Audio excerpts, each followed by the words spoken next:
कुल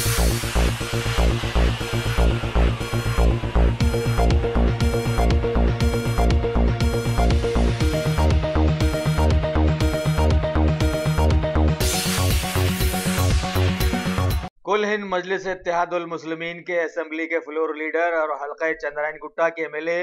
हबीब मिल्लत जनाब अलहाज अकबरुद्दीन अवैसी के होनहार फर्जंद जनाब नूरुद्दीन अवैसी ने आज माह मुहर्रम के चलते शहर हैदराबाद के शोहरत याफ्ता हजरत बीबी के अलावे में हाजिरी दी और रिवायती ढट्टी पेश की। इस मौके पर उनके हमराह डबीरपुरा के कुल हिंद मजलिस इत्तेहादुल मुस्लिमीन के कॉरपोरेटर जनाब मिर्जा रियाजुल हसन आफंदी, एक्स एमएलसी जनाब अल्ताफ हैदर रजवी, कई मजलिसी कारकुनों के साथ साथ शिया कम्युनिटी के बहुत सारे लोग भी वहां मौजूद थे।